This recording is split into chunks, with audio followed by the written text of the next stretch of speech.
So the whole time we've been talking about Meghan Markle, we all assumed her mystery man was Jack Brooks, right? That's the story everyone whispered about, the one that fit neatly into the gossip columns. But here's the twist. Guess who that mystery man really was? It was Marcus Anderson. Yup. Marcus Anderson, the same Marcus Anderson who literally controls who gets into some of the most exclusive clubs in the world. And suddenly, it all starts to make sense. Or at least, the photos make people start asking questions they didn't want to ask before. January 2026, and suddenly those pictures that have been floating around quietly for years explode back into the spotlight. Meghan Markle with Marcus Anderson, again and again, at Soho House events, Paris Fashion Week, even Disneyland with her kids.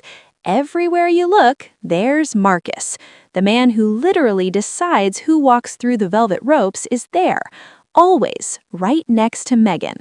And now the big question no one wants to voice out loud. What exactly is the relationship between Meghan Markle and the man who first introduced her to Prince Harry? Because here's the thing that doesn't make sense. Meghan has never been photographed at Soho House alone. Not once. Always with Marcus. Always. And if you know anything about Soho House rules, that is weird. Nick Jones, founder of Soho House, knows everything that happened in those private rooms and exclusive parties, every arrangement, every guest list, every little introduction. So when you start piecing it together, the photos tell a story Meghan likely never wanted public. And it's a story about access, ambition, and connections that raise every red flag you can imagine. Here's a little scene for you. Someone actually attended a garden party where Meghan was.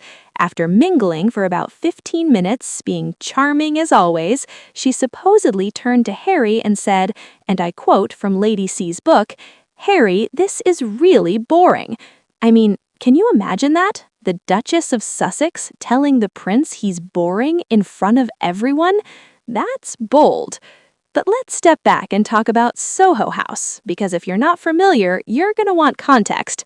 This isn't just some trendy hotspot. Soho House is the private members network that the global elite, celebrities, and influencers pay serious money to get into. London, New York, LA, Toronto, everywhere that matters. And getting in, not easy. You need sponsorship, approval, and a seriously powerful advocate. That's where Marcus Anderson comes in. Marcus started as a waiter and worked his way up to global membership director, the right-hand man of Nick Jones, the guy who literally crafts the guest lists for the most coveted celebrity parties, the man who decides which actors, which models, which wealthy people gain entry, and which ones don't. To put it in perspective, Kim Kardashian, Kobe Bryant, actual international stars, they were denied. Too much press. But Meghan? She's in, and she's everywhere. And here's the thing, Marcus doesn't just allow access. He's there, constantly, front and center. At her wedding, at her baby shower, at family trips. This is not casual friendship. It's professional facilitation on a personal level. And the photos, oh, the photos, they're not innocent. December 2014, Meghan and Marcus at an event. She's got a huge glass of wine, arm around him. Marcus is as close to her as socially possible without technically breaking etiquette. June 2016, 1 month before her supposed blind date with Harry. Toronto Gala, Marcus in a blue tux, Meghan in a black dress, his arm firmly around her waist. The body language is flirty. There's no denying it. So then you fast forward, Marcus becomes the orchestrator, the fixer. He arranges private Soho House rooms for early Harry and Meghan dates, controls who is in the room, and ensures discretion. Babington House? Check. Private rooms in London? Check. Paris Fashion Week? Check. Disneyland family trip? Even there, Marcus is involved. So involved that Meghan covers his face with a heart emoji on Instagram. Now, let's unpack that. If he's just a friend, why hide him? Why obscure his presence? Every time you hide someone in public, it raises suspicion, and he's not a minor figure. Sources describe him as the second most important man in Meghan's life, second only to Harry, and in some ways before even her own family. But Harry, here's where it gets tricky, Harry is in this picture too. Invictus Games, September 2017. Harry looks uncomfortable. Meghan is gazing at Marcus with a huge smile, knees bumping together.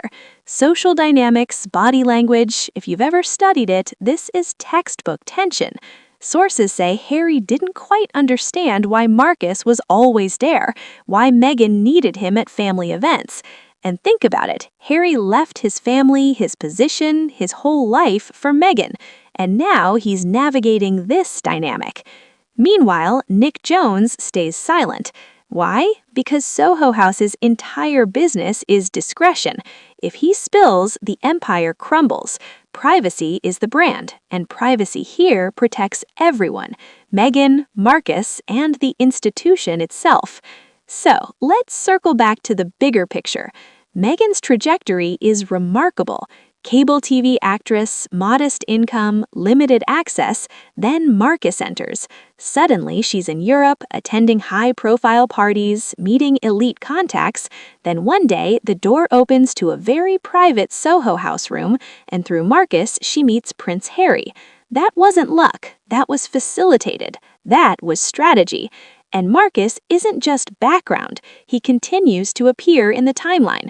Royal Wedding 2018, New York Baby Shower 2019, Paris Fashion Week 2025, holding hands, family vacations, never officially employed by Meghan, but consistently in her orbit, forever present, always controlling access.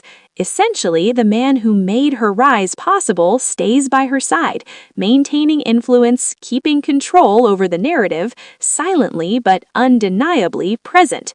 So when the photos go viral, they're not nostalgia, they're evidence. A 10-year-long partnership, a relationship that's not casual, not friendship, not just connections. It's strategic, ongoing, and quietly powerful.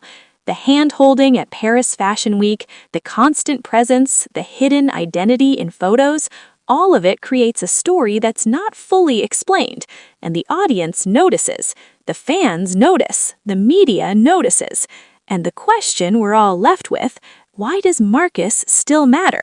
Years after Harry, years after the royal wedding, years after leaving the royal life, he's still there, still holding hands, still making introductions, still facilitating access.